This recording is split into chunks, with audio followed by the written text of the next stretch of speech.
사랑하는 주님, 감사합니다. 추위가 계속되고 있습니다. 그러나 그 속에서도 저희 성도들을 지키시고 우리 주님의 날개 그늘 아래 보호하여 주시기를 원합니다. 코로나로부터도 한파로부터도 이 어려운 상황 속에서도 주의 보호하심과 주님의 지키심과 인도하심을 받아 누리게 해 주시옵소서. 예수님의 이름으로 축복하며 간절히 기도합니다. 아멘. 찬송가 324장 함께 찬송합니다. 324장입니다.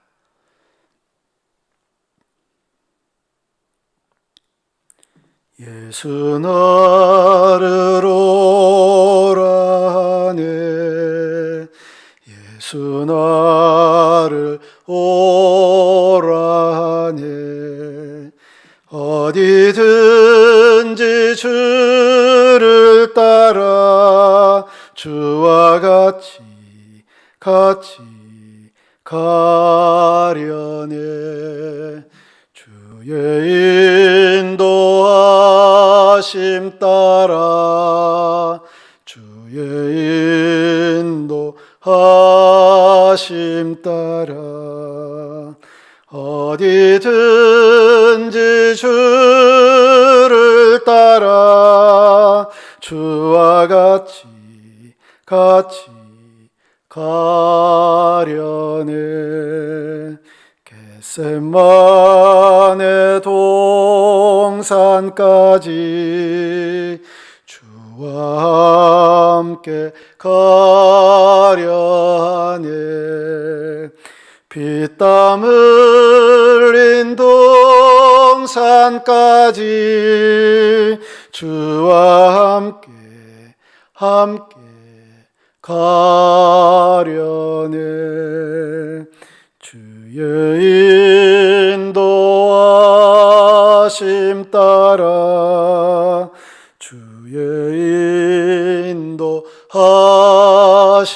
따라 어디든지 주를 따라 주와 같이 가려네. 심판하실 자리까지 주와 함께 가려하네. 심판하실 자리까지 주와 함께 가려네. 주의 인도하심 따라 주의 인도하심 따라 어디든지 주를 따라 주와 같이 가려네. 주가 크신 은혜 내려 나를 항상 돌보시고 크신 영광 보여주며 나와 함께 가시네. 주의 인도하심 따라 주의 인도하심 따라 어디든지 주를 따라 주와 같이 가려네.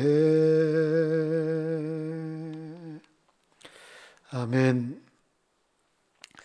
자, 오늘은 누가복음 5장 1절부터 11절까지 말씀입니다. 누가복음 5장 1절부터 11절까지입니다. 우리 한 목소리로 같이 읽습니다. 무리가 몰려와서 하나님의 말씀을 들을새 예수는 게네사렛 호숫가에 서서 호숫가에 배 두 척이 있는 것을 보시니 어부들은 배에서 나와서 그물을 씻는지라. 예수께서 한 배에 오르시니 그 배는 시몬의 배라. 육지에서 조금 떼기를 청하시고 앉으사 배에서 무리를 가르치시더니 말씀을 마치시고 시몬에게 이르시되 깊은 데로 가서 그물을 내려 고기를 잡으라. 시몬이 대답하여 이르되 선생님, 우리들이 밤이 새도록 수고하였으되 잡은 것이 없지만은 말씀에 의지하여 내가 그물을 내리리이다 하고 그렇게 하니 고기를 잡은 것이 심이 많아 그물이 찢어지는지라.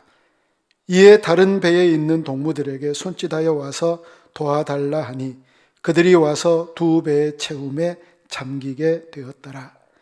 시몬 베드로가 이를 보고 예수의 무릎 아래에 엎드려 이르되 주여 나를 떠나소서 나는 죄인이로소이다 하니 이는 자기 및 자기와 함께 있는 모든 사람이 고기 잡힌 것으로 말미암아 놀라고 세베대의 아들로서 시몬의 동업자인 야고보와 요한도 놀랐음이라. 예수께서 시몬에게 이르시되 무서워하지 말라. 이제 후로는 네가 사람을 취하리라 하시니 그들이 배들을 육지에 대고 모든 것을 버려두고 예수를 따르니라. 아멘. 본회퍼라고 하는 분이 계세요. 이분이 얘기하기를 예수님께서 우리를 부르시는 것은 죽으러 부르심을 하는 것이다. 그러니까 죽게 하기 위해서 부르신 것이다. 그렇게 얘기를 했대요. 우리 주님이 부르시는 것은 그냥 우리로 평탄한 삶을 살게 하고 형통한 그런 은혜만을 입게 하기 위함이 아니라 때로는 복음을 위해서, 때로는 주님의 이름을 위하여서 죽을 수도 있다라는 사실이에요. 보네퍼가 그렇게 얘기했잖아요. 그는 히틀러에게 저항하다가 나치에 의해서 그냥 죽는 그런 운명을 맞이하였거든요. 오늘은 예수님께서 베드로를 부르시는 장면이 본문에 기록되어져 있어요.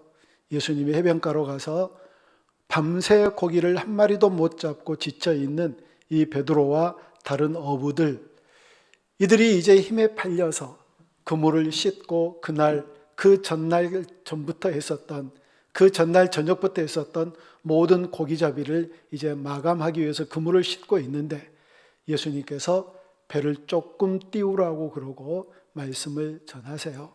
그러면서 베드로에게 깊은 곳에 가서 그물을 던지라고 얘기하시는 장면, 그리고 고기가 많이 잡혔대잖아요. 여러분이 본문에는 몇 가지 특징이 있어요. 첫 번째 특징이 어떤 특징이냐면 많은 무리들이 예수님의 말씀을 듣기 위해서 몰려왔다라고 1절에서 얘기를 합니다. 우리 1절 다시 한번 볼까요? 무리가 몰려와서 하나님의 말씀을 들을새 예수는 게네사렛 호숫가에 서서, 적어도 그 호숫가에 몰려든 많은 사람들은 예수님의 말씀을 듣기 위해서 온 사람들이에요. 그런데 베드로와 그리고 어부들은요, 말씀을 듣기 위해서 온 것이 아니라 어제 저녁부터 거기에 있었거든요. 밤새도록 고기를 잡기 위해서 그물을 던졌던 사람들이에요. 그러니까 한쪽 무리는 예수님의 말씀을 듣기 위해서 온 무리가 있었는가 하면 또 한쪽 무리는 기진맥진해서 그 전날 저녁부터 했던 모든 작업을 이제 완료하려고 했던 사람들이 모여 있다는 겁니다. 한쪽은 말씀을 사모하면서 모여들었어요. 근데 또 한쪽은 말씀 사모 이런 것과 전혀 상관없이 그냥 모여 있었다라고 얘기를 합니다. 그러니까 2절에 보면 그물을 씻어요. 5절을 보면 밤새 고기를 못 잡았다는 자기들의 현 주소를 그대로 얘기하는 장면이 등장하거든요. 자, 이런 특징적인 그런 상황 속에서 예수님께서 베드로를 부르시는 장면이에요. 두 번째 특징은 예수님께서 지금 이 배에 오르셔서 말씀을 가르치시는데 어떤 말씀, 어떤 내용의 말씀으로 가르쳤는지에 대해서 아무것도 얘기를 하지 않아요. 그런데 이 사람들이 그 말씀에 귀를 기울입니다. 중요한 것 있어요, 여러분. 내용이 어떠한가 중요하지요. 그러나 그것이 어떠한가 보다 더 중요한 우리의 마음 자세가 있다면 말씀을 들을 준비가 되어 있어야 된다는 사실입니다. 이들은 정말 사모하는 마음으로 몰려든 사람들이에요. 예수님께서 또 무슨 말씀으로 강론하실지 그 말씀을 듣고 싶어서 몰려든 사람들이거든요. 듣고 싶은 마음, 들으려는 이런 자세, 이게 먼저 중요하고요. 그런 자세를 가진 사람들에게 하나님께서 말씀의 놀라운 은혜를 허락해 주실 줄 믿습니다. 세 번째 특징이 있어요. 자, 예수님이 4절에서 이렇게 말씀을 하세요. 자, 말씀을 다 배에 타고 말씀을 마치신 다음에 시몬에게 깊은 데로 가서 그물을 내려 고기를 잡으래요. 예수님은요, 어부 출신이 아니세요. 목수 출신이세요. 베드로와 안드레 이 사람들은 어부 출신이에요. 어느 누구보다도 고기 잡는 데는 선수예요. 그리고 게다가 밤새도록 수고했대요. 밤새도록 땀 흘리고 애를 썼대요. 그런데 한 마리도 잡지 못했어요. 근데 예수님이 야, 너희들 서 있는 데서 한번 그물 한번 던져봐, 이렇게 말씀하지 아니하시고 또 배를 띄워서 깊은 데로 가서 그물을 던지래요. 이게 얼마나 짜증스러운 명령인 줄 아세요? 이제 그물을 씻었다니까요. 이제 그만두자. 오늘은 틀렸다. 한 마리도 못 잡았네. 그리고 포기하고 밤새 했던 그 모든 수고를 그치고 쉬려고 하는데, 고기잡이 선수도 아닌 분이, 목수했던 분이, 바다에 대해서는 자기보다 더 모르시는 분이 그물을 깊은 데다가 던지라고 그러니 이게 짜증나지 않을 수 있겠느냐고요. 그런데 그들이 순종하잖아요. 왜요? 거역할 수 없는 말씀의 권위 때문에요. 여러분은 주님의 말씀을 어떻게 받으세요? 얼마나 엄중하게 받으시나요? 얼마나 가볍게 받으시나요? 그냥 받았다가 그냥 그대로 흘러버리시나요? 여러분, 이 베드로는 하나님의 말씀, 예수님의 말씀을 엄중히 듣고 그냥 주님이 말씀하셨으니까 순종하며 나아갔거든요. 그와 같은 순종의 삶이 우리 가운데 있기를 주님의 이름으로 축복합니다. 마지막 네 번째 특징은요, 8절 말씀을 한번 봅니다. 자, 8절이에요. 자, 시작. 시몬 베드로가 이를 보고 예수의 무릎 아래에 엎드려 이르되 주여 나를 떠나소서 나는 죄인이로소이다 하니. 아니, 고기를 많이 잡았어요. 자기 혼자 건져 올릴 수 없을 만큼, 주변에 있는 어부들의 힘을 빌려야 될 만큼 많은 고기를 잡았거든요. 그러면 예수님이 어떻게 아셨어요? 아니, 예수님 감사해요. 이 은혜는 잊지 않겠습니다. 이런 얘기들이 뒤에 나와야 되잖아요. 그런데 나는 죄인이래요. 도대체 고기를 꽉 차게 잡는 것과 베드로가 죄인이라고 하는 것과 이게 연결이 되세요? 이게 말이 안 되잖아요. 이게 도무지 거기에서 나와야 될 얘기는 아닌 것 같고요. 그런데 베드로가 무릎을 꿇고 나는 죄인입니다. 나를 떠나소서라고 얘기를 해요. 왜냐하면 예수님이 그렇게 놀라운 일을 행하셨으니까요. 그리고 그들의 신적인 권위가 그 속에서 일어나니까요. 여러분, 정말 살아계신 예수님 앞에 서면 우리가 어떤 존재인가를 알게 될 줄로 믿습니다. 어떤 존재라고요? 나는 죄인으로서이다. 나를 떠나소서. 너무너무 거룩하고 위대하신 우리 주님께서 나 같은 죄인, 나같이 미천한 종하고 함께 있으면 안 됩니다. 나를 떠나십시오. 주님은 그렇게 놀라운 분이십니다. 위대하신 분이십니다. 나하고 같이 계셔서는 안 됩니다. 아니, 이런 깨달음이 있거든요. 예수님 앞에 분명하게 서는 사람들은 이런 깨달음이 있어서 베드로와 같은 그와 같은 고백하게 될 줄로 믿습니다. 그러니 살아계신 주님 앞에 온전히 설 수 있어야지요. 이들은요, 놀랐어요. 자, 이 고기 많이 잡은 것 때문에 놀라지요. 9절부터 10절을 보면 놀랐다는 얘기가 두 번이나 반복이 돼요.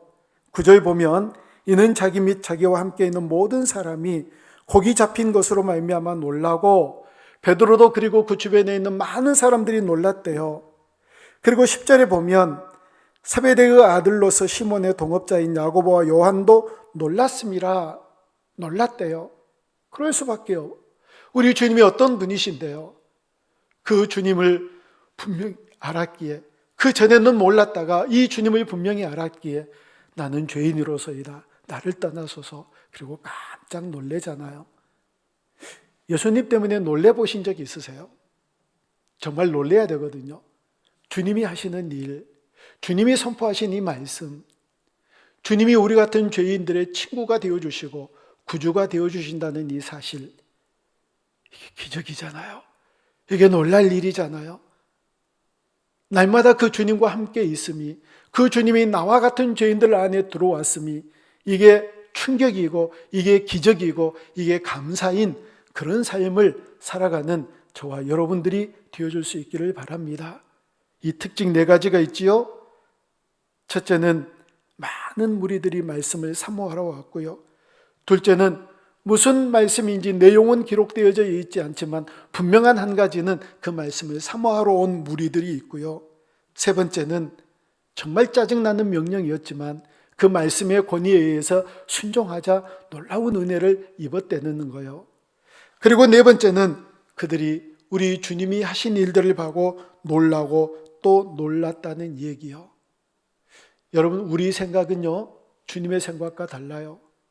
베드로는 자기가 갖고 있는 바다에 대한 지식, 자기가 이제까지 경험했던 그 경험, 자기가 지금 가지고 있었던 그 모든 것들을 동원해도 예수님이 하신 말씀이 전혀 마땅치가 않거든요. 그럼에도 불구하고 순종하자 우리 주님께로부터 은혜를 입잖아요. 여러분, 그럼에도 불구하고 순종하시게요. 이해가 되지 않고 납득이 되지 않아도 순종하시게요. 순종하는 자들에게 베푸실 은혜가 반드시 있으니까요. 그렇게 순종하며 나아가는 우리 모두가 되어줄 수 있기를 주님의 이름으로 축복합니다.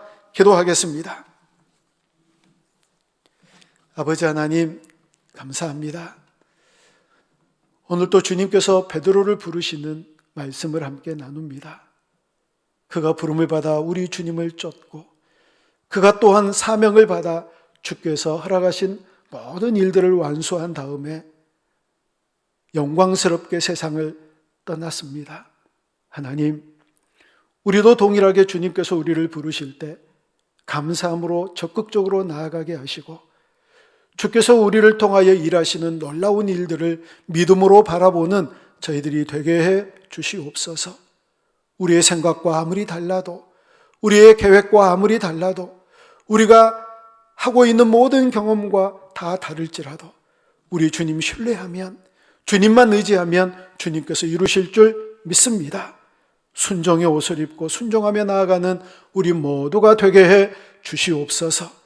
예수님의 이름으로 축복하며 간절히 기도합니다. 아멘. 그렇게 순종하며 깊은 곳에 그물을 던지라고 하신 그 말씀, 그것이 어떠하든지 내 지식과 어떻게 맞지 않든지, 내 경험과 내가 알고 있는 바와 어떻게 다르든지 순종할 때 놀라운 복을 누리게 될 줄 믿습니다. 그런 순종의 옷을 입게 해달라고 이 시간 함께 기도합니다. 오늘은 선교사님들과 그들의 사역을 위해서 지치지 않도록, 빨리 문이 열려지도록, 속히 활발하게 복음 증거하는 사역자로서의 삶을, 사명을 감당하도록 주님 도와주십시오. 저들에게 힘을 주십시오.